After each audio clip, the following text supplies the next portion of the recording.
विजयदशमी की शुभकामनाओं के साथ अभिवादन स्वीकार करें। मैं हूं नरेंद्र पांडे।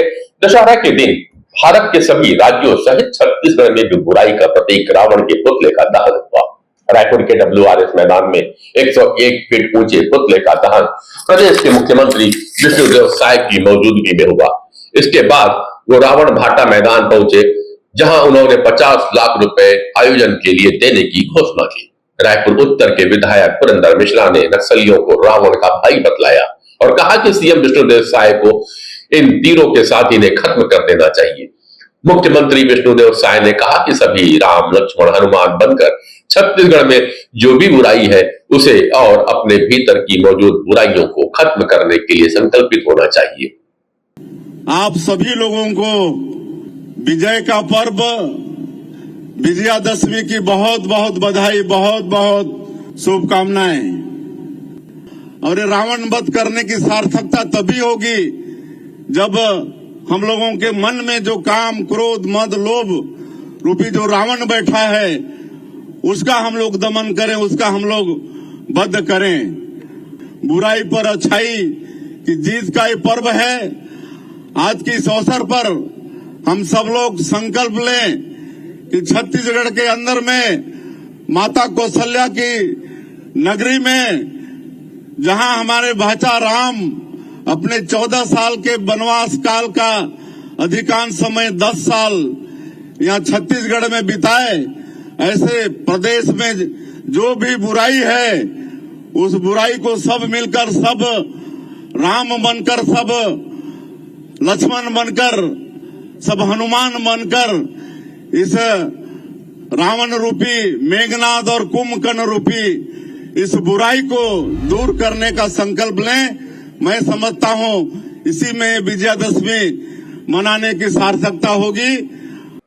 इसके अलावा प्रदेश में भी बिलासपुर के पुलिस ग्राउंड, अंबिकापुर के PG कॉलेज ग्राउंड, रायगढ़ के रामलीला मैदान समेत प्रदेश के कई जगहों पर भव्य आयोजन दशहरे का हुआ।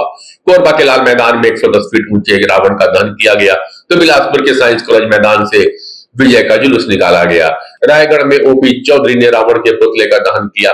उधर चिरमिरी में राज्य के स्वास्थ्य मंत्री की नाराजगी देखने को मिली, जब मंत्री और स्थानीय विधायक श्याम बिहारी जायसवाल महात्मा गांधी स्टेडियम में हो रहे रावण दहन के कार्यक्रम में पहुंचे, लेकिन उनका स्वागत और सम्मान करने वाला वहां कोई नहीं था।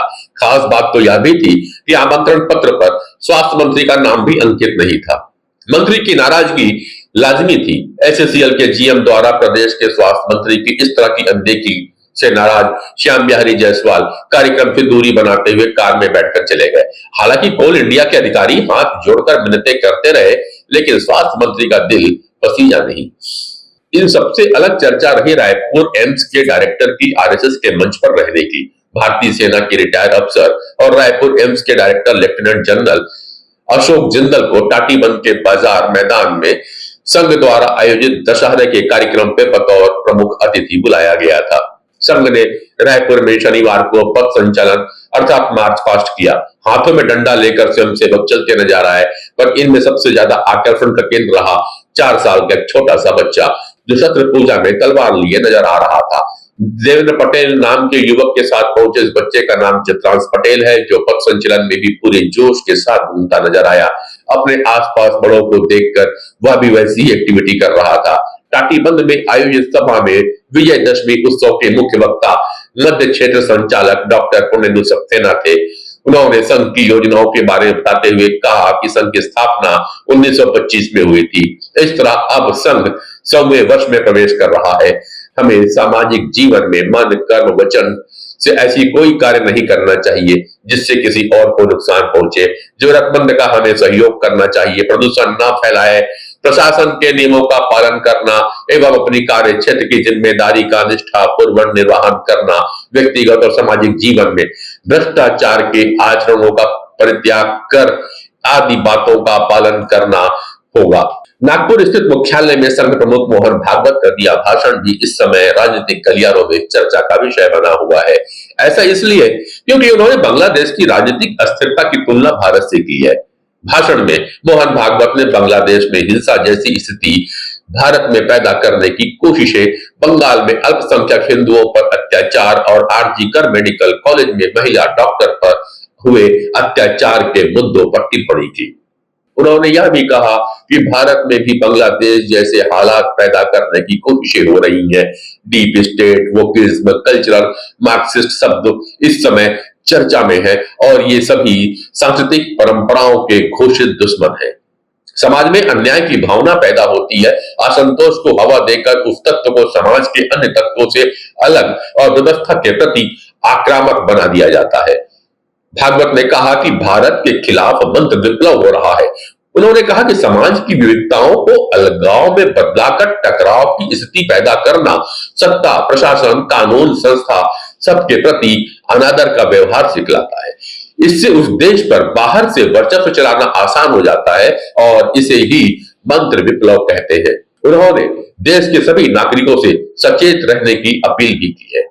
अब हमारे पड़ोस में ही बांग्लादेश में क्या हुआ, उसके कुछ तात्कालिक कारण और पहलू है, ये बात ठीक है, लेकिन इतना बड़ा उत्पात तो उससे नहीं होता।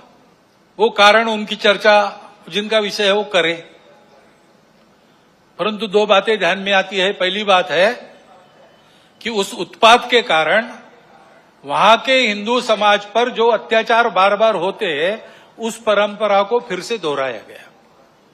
पहली बार वहां का हिंदू संगठित होकर अपने बचाव में रास्ते पर आया, इसलिए कुछ बचाव हो गया, परंतु कहीं कोई गड़बड़ हो, दुर्बलों पर अपना गुस्सा निकालने की ये जो कट्टरपन की प्रवृत्ति है, वो प्रवृत्ति जब तक वहां विद्यमान है तब तक वहां के हिंदू क्या, वहां के सभी अल्पसंख्यक उनके सर पे खतरे की तलवार लटकी रहेंगी।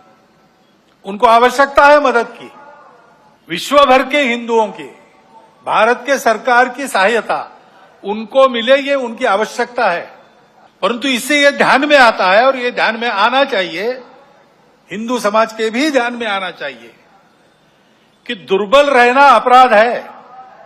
हम अगर दुर्बल है, असंगठित है, तो उसका मतलब हम अत्याचार को निमंत्रण दे रहे हैं।